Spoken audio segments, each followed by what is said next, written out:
All you ever wanted to know. Brought to you by Robin's Donuts on Broadway, in the Parkland Mall, and in Melville. A chance for you to find out what's going on around Yorkton and to meet the fabulous people behind it all. With today's guest, here's Scott Fitzsimmons. Good morning. It's time now for All You Ever Wanted to Know. I'm Scott Fitzsimmons, and with us we have got a local filmmaker, and we've got someone working with this local filmmaker. We've got Aaron Nagy and Benjamin Galay. We're talking about a certain production that's coming up, and we're very excited to hear about this. But first, Benjamin, how are you doing today? I'm doing well, Scott. Thank you for having me. No problem. Tell us a little bit about your production company that you've got, and what the plan is for your production. We're called Middle of Nowhere Productions, and we're just an upstart here in Saskatchewan.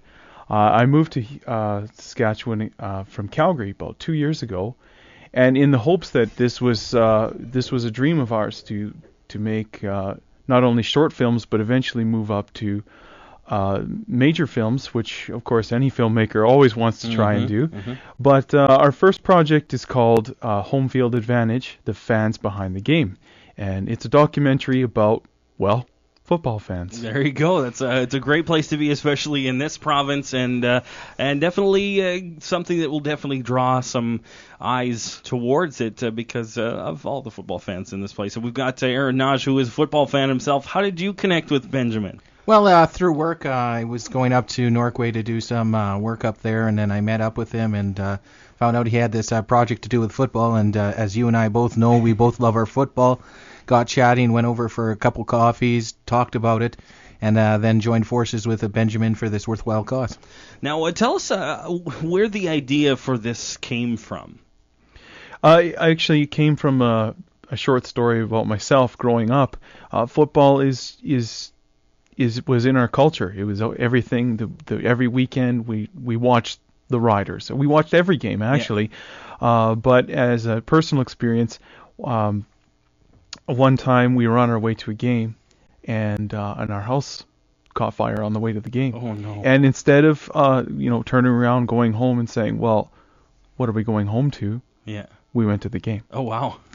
So this is there's something so deep in us that we just love football, and it's about teamwork, it's about effort, working together, and football is one of the few passions that we have, is that we can look at each other and say, we can make a difference if we yell, if we cheer, if we encourage these guys, we can help them win. We win with them. Yeah.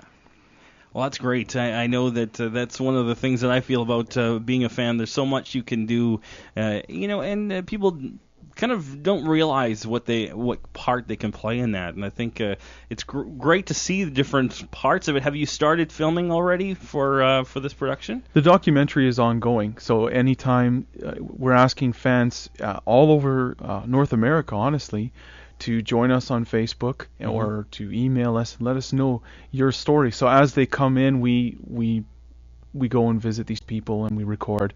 Just tell us your story. Some of the more significant ones we're planning to do dramatization. So we're going to get actors to reenact that particular story. Yeah. Because that's, I mean, you don't want to just hear it at that point. You want to see what did they go through, and. Well, I know that with that, obviously, a documentary takes a lot of time. How long have you been filming for this production right now? Filming? No, only a few months on that part. But I mean, just the concepts and the stories, years. It is a really large project that does take a lot. I bet you there'd be over 60 stories embedded into the main story by the time we're done. Now, Aaron, what is it that intrigues you the most about this? Well, the fact that you're getting stories from all over the world and, making it into a documentary about football fans. And it just shows that everyone knows the Saskatchewan Roughrider fans as being the crazy fans. But when you hear some of the stories for other teams, like the Calgary Stampeder fans and the Winnipeg Blue Bomber fans or NFL fans, the Vikings fans, they do the same thing. There's a lot of crazy. They won't be outdone. No way. Exactly. Like we heard a story about a guy that was watching TV with his mother-in-law that's been deceased 3 years in an urn and had her hat had a wow. Rough Rider hat on the urn, and she was watching the game with him, you know. And he swears that if they fumbled the ball, that the urn was moving because she was mad, you know. You know, crazy fans like that. And the story, it's just amazing to see it's throughout the world and not just here in Saskatchewan. You should do something about the very spotty Calgary fans and the Rider fans, or as I call us, the Christmas lights on the mosaic Christmas tree, if you will. Because I've been to a few games there, and I tell you, the number of green to red, the ratio is very green, especially for when the Riders are in town. But Calgary fans are just as diehard as any, though. They are. Well, I know that there's a lot of people out there that look at sports. You know, I mean, there's different feelings towards, you know, sports, you know, and how it is. But fans feel like it's something that's, as I've heard, bigger than themselves. They like to be a part of something that not necessarily you're going to see some changes in the players, but generally, you know, it's something you've brought together either with family, with people that become your family at the games. It really is something that can draw people together in a way that not many things are able to do. We're hardwired that way. I mean, think of the church itself. We are hardwired to work together, and to care and to support.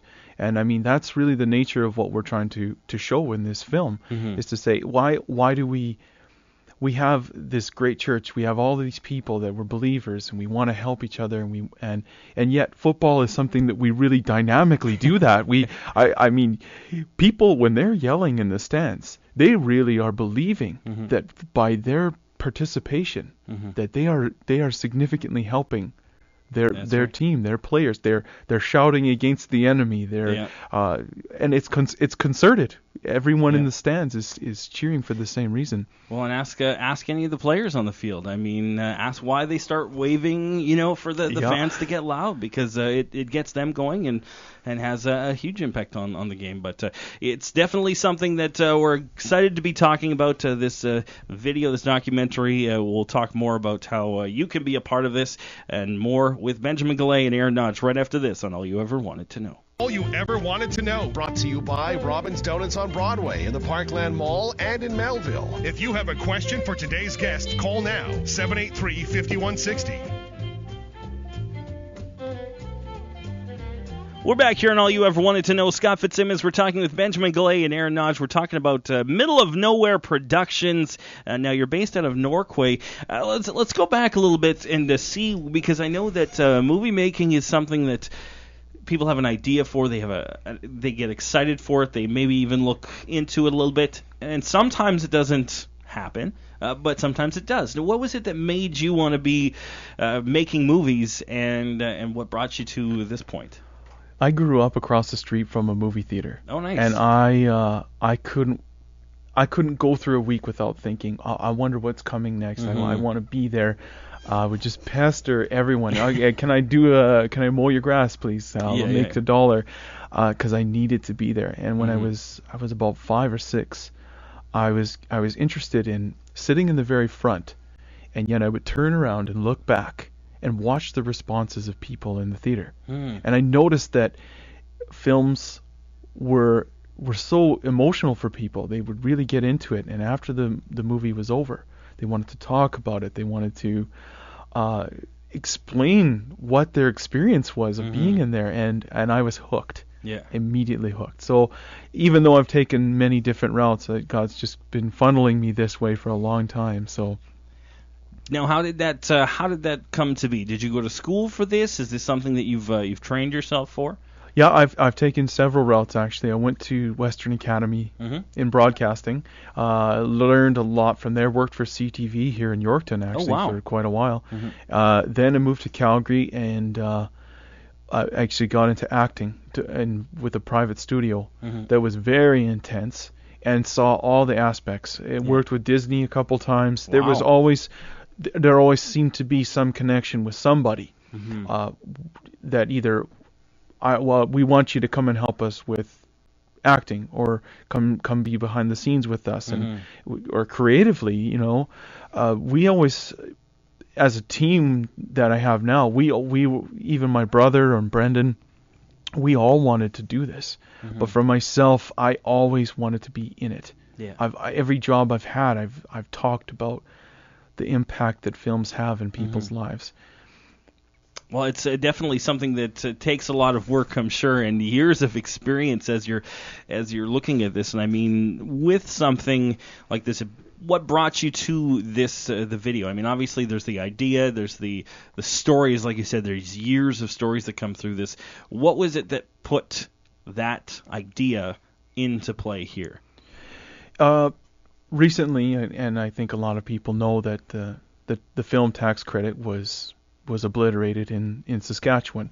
And while that didn't have that much impact on us, it did show that the industry was kind of going to disappear, or it was going to dissolve to a lesser form that it is.